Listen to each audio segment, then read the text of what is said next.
పామిడి సాకే OPS గారికి మరియు VHPS జిల్లా నాయకులు కొప్పలకొండ పుల్లన్న గారికి, రాష్ట్ర ప్రధాన కార్యదర్శి భీమసేన సిద్ధార్థ బాబు గారికి, రాష్ట్ర మహిళా నాయకురాలు భారతీయ భీమసేన రాయల్ అమ్మిలి భాగ్యలక్ష్మి గారికి మరియు భారతీయ భీమసేన జిల్లా అధ్యక్షులు బంధం రమేష్ గారికి మరియు రాష్ట్ర వర్కింగ్ ప్రెసిడెంట్ బండారు కుల్లాయప్ప గారికి మరియు జిల్లా ఉపాధ్యక్షులు ఆంజనేయులు గారికి, గుంతకల్ నియోజక అధ్యక్షులు జై భీమ్ సురేష్ గారికి మరియు ఇక్కడ పాల్గొన్న అందరికీ మహిళా జిల్లా సిపిఐ మహిళా జిల్లా ప్రధాన కార్యదర్శి పద్మావతమ్మ గారికి, జిల్లా అధ్యక్షులు పార్వతీ ప్రసాద్ గారికి, అదేవిధంగా ప్రసాద్ గారికి, వేదిక మీద ఉన్న పెద్దలకు, అదేవిధంగా సిపిఐ నాయకులు మధు యాదవ్ గారికి అందరికి కూడా ప్రత్యేకంగా ధన్యవాదాలు తెలియజేస్తున్నాం. ముఖ్యంగా 1969లో ప్రారంభమైన నుంచి ఈ సేవ ఆర్టీటీ అంటే ఫెర్రర్ గారు ప్రారంభించి పేద ప్రజల కోసం, బడుగు బలహీన వర్గాల కోసం పెద్ద ఎత్తున కృషి చేసి ఇక్కడ పేదలు అనే వాళ్ళు ఉండకూడదు, అందరూ కూడా సమానంగా ఉండాలనే ఉద్దేశంతో కులం, మతం, ప్రాంతం ఆధారంగా ఏ భేదాభిప్రాయం లేకోకుండా మరియు రాజకీయాలకు అతీతంగా సేవ చేస్తున్న ఆర్టీటీ సంస్థ పైన 2021 సంవత్సరంలోనే ఎఫ్సిఆర్ రెన్యువల్ నిలుపుదల చేసి ఇప్పటి వరకు కష్టాలతో కూడా ఆ సంస్థను నడుపుకుంటూ జరుగుతోంది. కానీ ఈరోజు అనేక ప్రభుత్వాలు మారుతున్నాయి, కానీ ఈ ఎఫ్సిఆర్ రెన్యువల్ పైన ఏమాత్రం కూడా పట్టించుకోపోవడం చాలా దుర్మార్గమైన విషయం. ఈరోజు మనం ఆలోచన చేస్తున్నాం. ఈరోజు ఆర్టీటీ అనేది అత్యంత విలువైనది.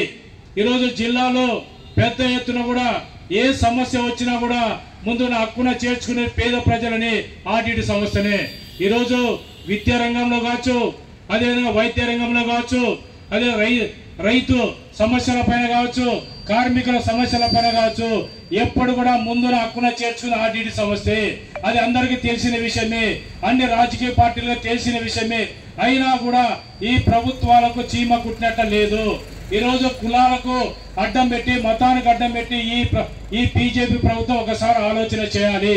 ఈ కేంద్ర ప్రభుత్వం ఒకసారి ఆలోచన చేసి ఈ దశాబ్దాలుగా చేస్తున్న చరిత్ర కలిగిన అనంత జిల్లాలో ఆర్టీటీ సంస్థ ఏం చేస్తుందో ఒకసారి ఒక ప్రాజెక్టు రిపోర్ట్ తెచ్చుకొని చూస్తే మీకు ఒకసారి అర్థమవుతుంది.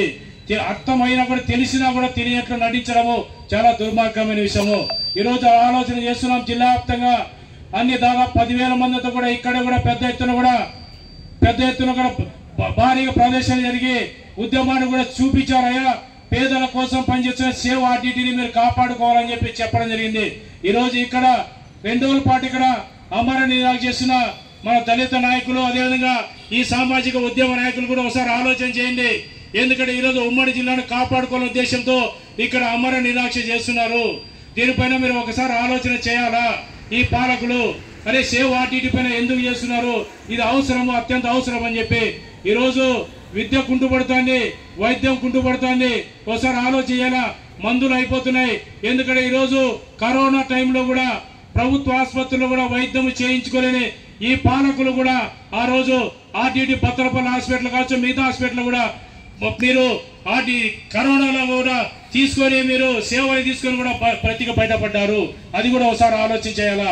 ఈరోజు రైతులు ఒక 2 ఎకరాల్లో డ్రిప్ కావాలన్నా, ఒక చీని చెట్లు కావాలన్నా, పండ్ల తోటలు మొక్కలు కావాలన్నా ఎంఆర్ఓ వచ్చి ఆఫీస్ చుట్టూ, వ్యవసాయ శాఖ అధికారుల చుట్టూ, ఆర్టికల్ అధికారుల చుట్టూ, బిందు తుంపరి సేద్య అధికారుల చుట్టూ తిరగాల్సిన పరిస్థితి ఉంది.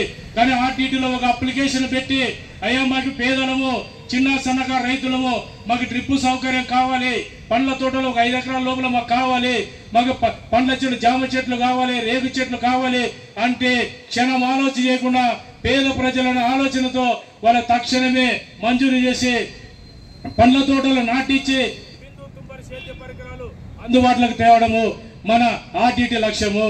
అదేవిధంగా ఏదైనా జబ్బు నయం కానీ జబ్బులుంటే హాస్పిటల్ అడ్మిట్ అయితే అది ఖరీదైన మందులు కూడా ఉచితంగా ఇచ్చి కాపాడుకోవడంలో ముందున్నది ఈ ఆర్టీటీ సంస్థ.